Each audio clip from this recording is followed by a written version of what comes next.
Orte, yung labas.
Yan guys.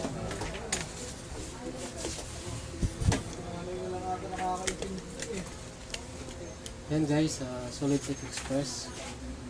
Baka ganito rin yung issue ng printer po ninyo. Ang layo ng gap ng kasunod. Tapos pag mag nozzle check kayo, ganito yung mangyayari sa kanya, malalayo yung gap niya. So kung ganito yung naranasan po ninyo sa printer po ninyo, tama-tama po itong share ko po sa inyo. Pwede nyo pagkuhanan ng idea.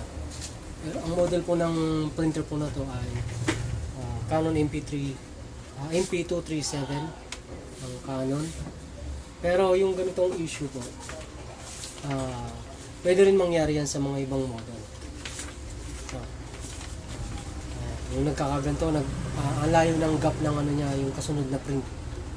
So pwede rin siya sa mga ibang model ng printer. Pagka mga ganito, ang hinala ko nito ay sa encoder disk. Sa encoder disk yung may problema. Maaaring burado na yung ibang sensor doon. Meron kasi ang paikot na ano, yun yung pinaka-sensor niya.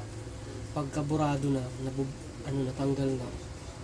Pero nabubasa pa rin siya ng nagpe-print, kaya lang ito na yung ano niya, magiging resulta niya. So yan yung una natin titingnan dito, yung encoder disk niya. Okay, so yan ko muna at bubuksan. Pagka ganitong model, Canon MP237, ang encoder disk nito nandito sa may, kung nakaharap kayo sa printer, nasa left side nyo.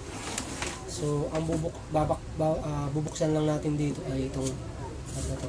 Kasi unahin natin muna yung encoder disk, kung yun lang yung may problema niya. Okay. So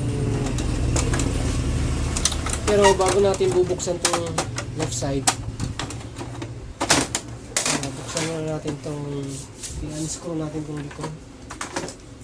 So ito guys, kahit na medyo old model na to, yung ganong issue, pwede pa rin yun sa mga bagong model na printer, lalo na yung may mga encoder desk na printer. Okay?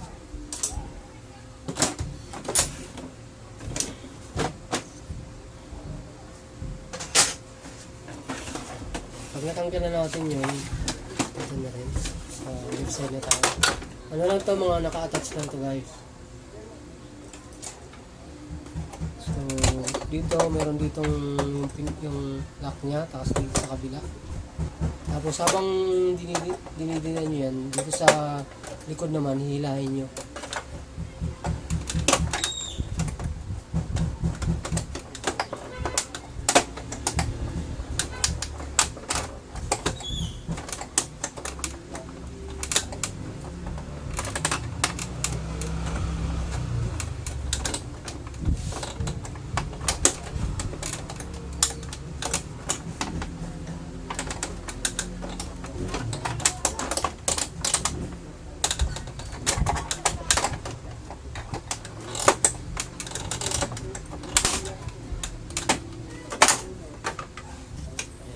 Kasi yung mga lock niya.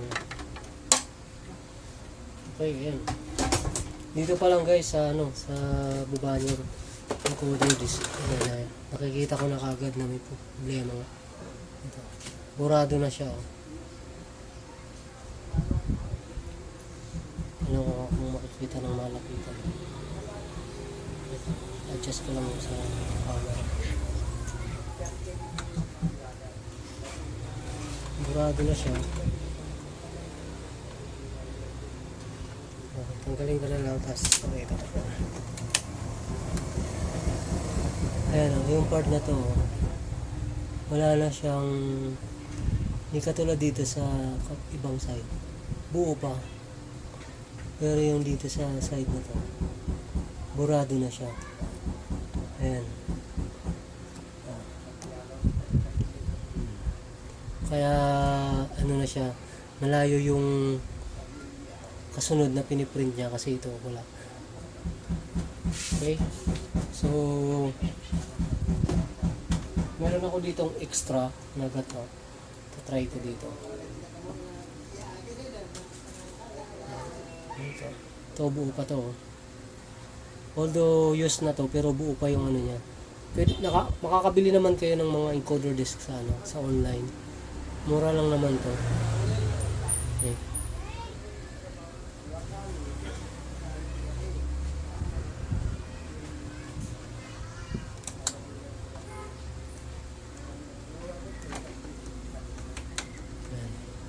Didikit lang to.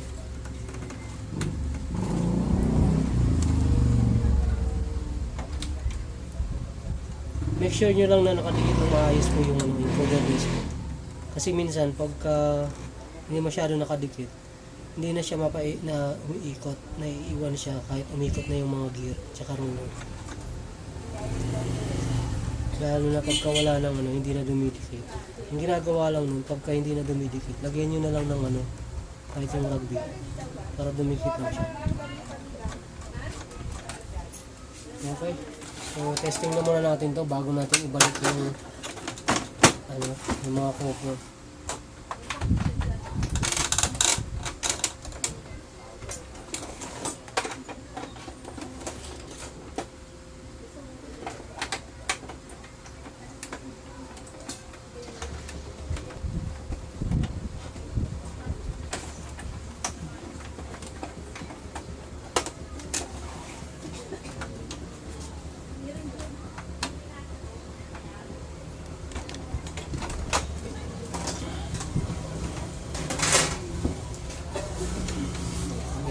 Kung may sa likod. Test strip mo, nasa check tayo.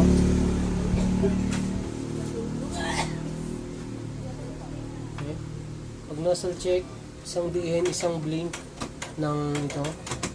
Tapos bitaw. Lulong press nyo to. Tapos pag blink nito ng isa, bibitawan mo para sa nasa check.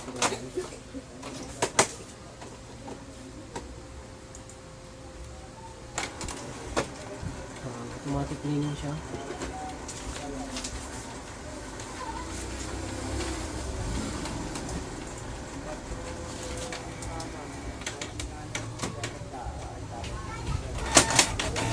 Ayan.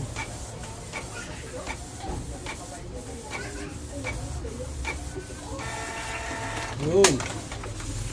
Ayan. Okay na. So, ganun lang guys. Yun lang yung problema niya. Yung color disc. Maganda pa yung yung printout niya. Yung kanina po. Ayan, ang layo. Ang layo ng mga... Tapos, ito na yung... Ayun, napalitan ng color disc. Test print tayo.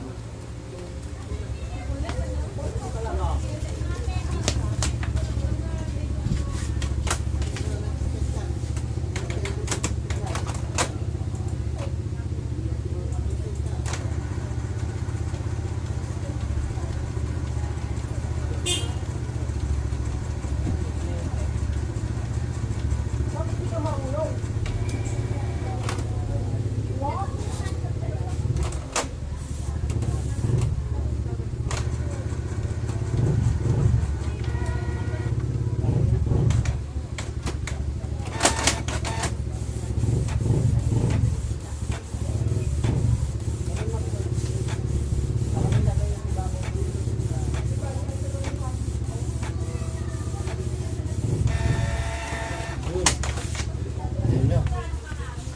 Okay na. Yung kanina. Ito okay na. So, ganun lang guys. Sa mga bago po sa aking channel ko, baka mahingi ang subscribe, like. Kung meron kayong katanungan, pwede kayong mag-comment po sa dito sa baba. Pwede rin kayo mag-send ng aming message sa aming Facebook page. Yan dyan po sa profile ng account ko dito. Makikita po ninyo dyan yung Solitech Express yung page. At yan guys, so babalik ko na to. Then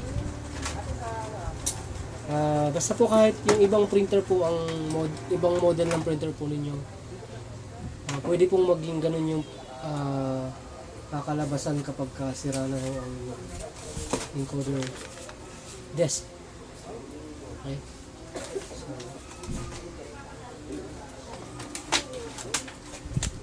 So pagbalik nito,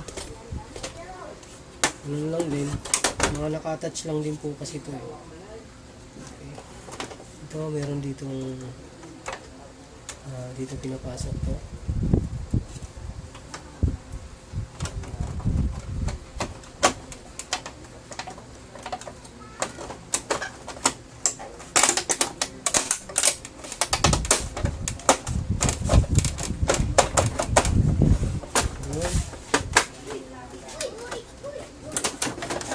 Tapos yung likod naman, meron yan dyan mga attach mo. Tapos dito. Itong MP237, old na po siya. Pero may mga gumagamit pa rin naman. Pero ngayon may marang lumalabas na mga bagong modelo. So yung ganong issue, pwede rin mangyari sa mga bagong modelo ng printer, lalo na yung may mga encoder disc, especially yung Canon. So yun lang guys, thank you, sana may natutunan po kayo.